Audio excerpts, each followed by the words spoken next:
8 лет убивали людей, и никто туда не лез. Но только когда Россия раз зашла в Украину 24 февраля, начала военную операцию, все, весь мир загорел. А что же вы?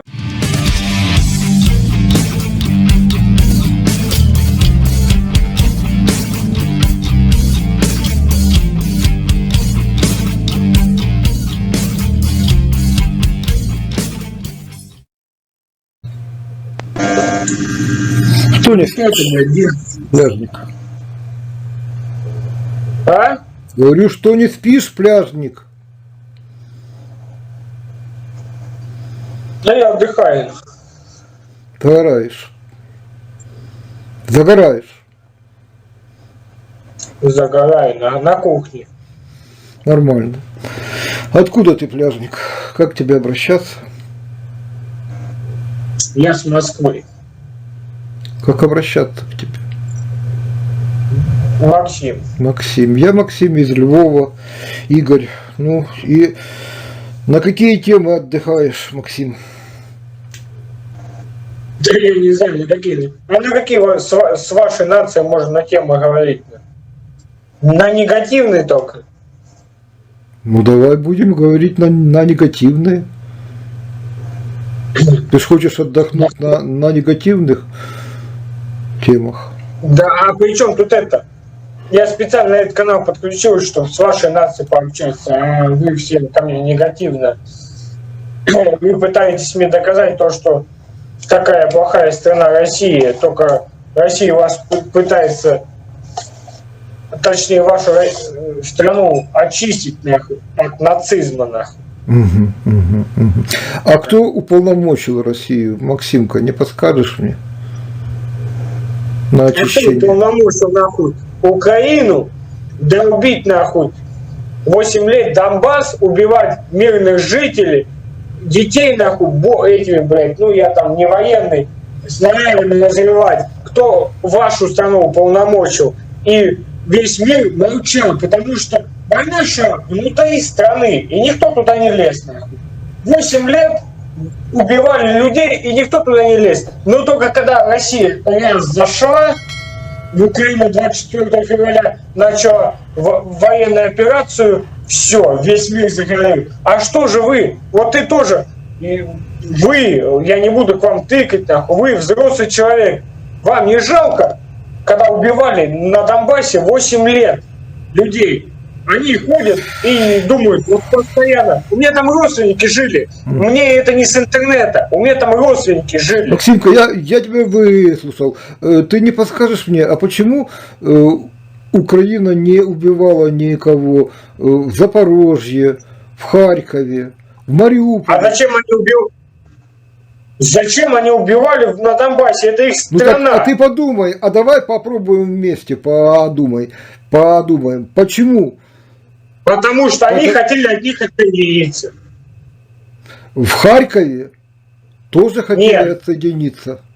Но нет, Харькове... Донбасс хотел отсоединиться от Украины. Из-за этого надо убить людей. А ты не знаешь, что предшествовало тому, что, как ты говоришь, Донбасс хотел отсоединиться? С чего начали? С чего? Да Максим, даже я понял, на что вы идете, типа их России настроила. Максимка, с чего начались военные действия на Донбассе?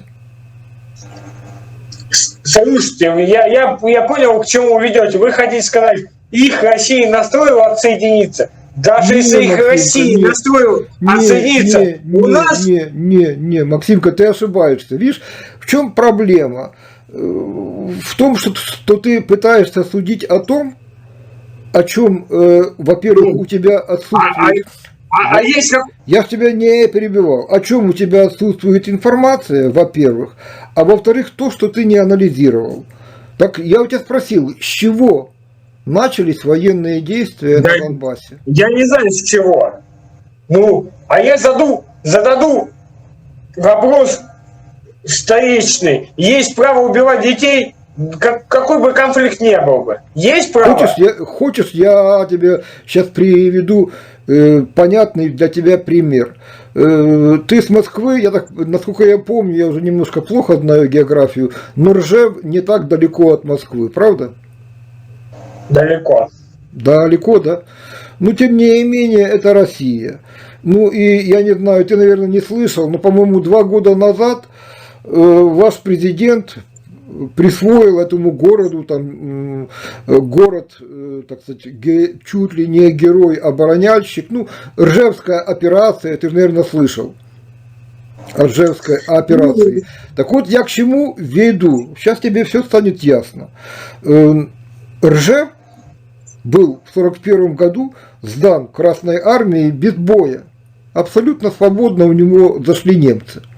И как ты понимаешь, как и на многих территориях Советского Союза, не все люди выехали, а остались люди в оккупации. А в 1942 году началась Ржевская операция, которая продолжалась 1,5 года по освобождению Ржева. То есть 1,5 года немцы держали Ржев. Получилось, что ваш президент наградил за стойкость фашистов. Потому что Красная Армия сдала Ржев без боя, а 1,5 года держали оборону Ржева фашисты. Но суть не в том. Суть в том, что на момент оккупации немцами в Ржеве осталось 20 тысяч советских граждан. И вот прошло 1,5 года этой оккупации, в 1943 году Ржев освободили. Как ты думаешь, сколько осталось советских граждан в Ржеве после освобождения? 0, блядь, потому что немцы их убили. Нет, я тебя сразу успокою. Немцы не убили их. 1,5 года Ржев бомбили, обстреливали. Из пушек, из всего 150 человек осталось в Ржеве. Скажи мне, кто виноват за то, что было убито почти 20 тысяч советских граждан, находившихся в оккупации в Ржеве? Вы так говорите, как будто немцы мало убили народу. Они жили в печах. Не было такого? Еще раз, Максим, давай ты попробуешь напрячься. С 41-го, 42-й никто Ржев не атаковал. То есть больше года советские граждане были в оккупации.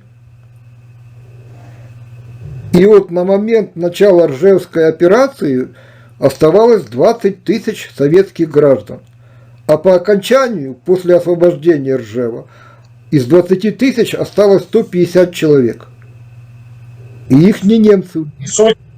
Значит, их немцы просто убивали, пытали и... Скажи мне, почему они их не убивали, когда у них был год свободный, их никто не атаковал, они находились в комфортных условиях, бей и убивай.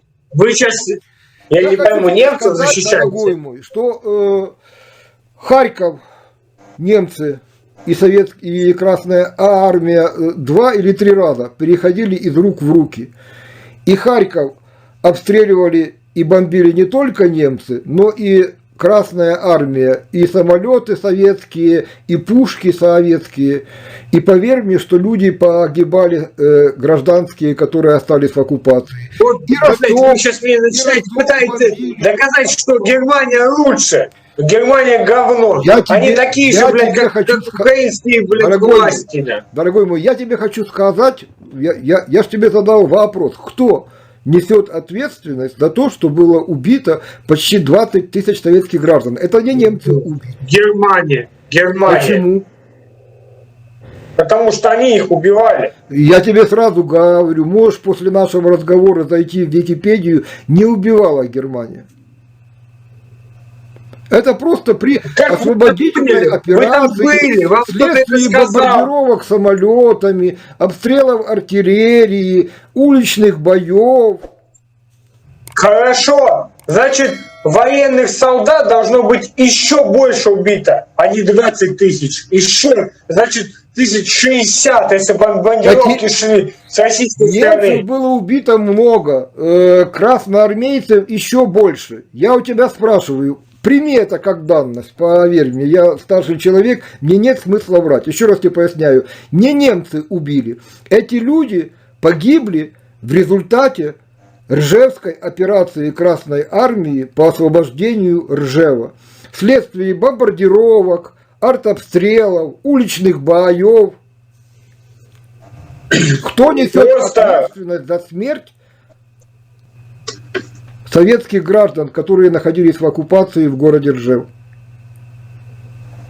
А вы мне начинаете за 41 за 42 год, я вам говорю, Мы за щас 2004. вернемся, Кто несет но ответь мне на ответственность за простой вопрос. погибших сейчас?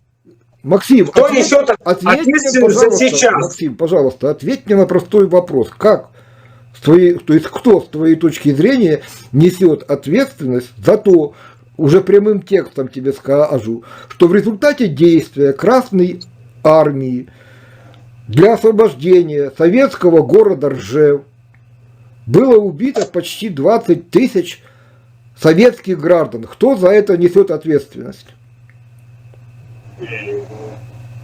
Немцы. Почему? Потому что они их, значит, держали нахуй. А Русские почему они обстреливали держали? полностью. Я тебе подскажу. Потому что они напали. То есть давай мы попробуем откатить. Давай мы попробуем откатить хронологию. То есть если бы немцы не напали, если бы не было войны, логично, то не было бы жертв. Конечно. То есть виноват агрессор, оккупант. А теперь мы возвращаемся к Донбассу, к 2014 году. С чего начались боевые действия? Кто был первой жертвой, убитым в этих военных действиях? Кто? Не знаешь, правда? Не А знаю. вот теперь я тебе расскажу. 12 апреля 2014 года в город Ржев зашло подразделение сил спецопераций Вооруженных сил Российской Федерации во главе с полковником ФСБ неким Гиркиным. Наверное, ты слышал такую фамилию. Стрелков-Гиркин. Которые захватили отделение милиции и другие государственные учреждения. То есть фактически взяли город в заложники. 13 числа. Кстати, в тот же день. Я не хочу. А как тебя припекло? Конкретно его припекло. Вот тут же сразу и не хочется. Ну так вот вони вичавлюються. Ламається у них. Прямо єдина звивина.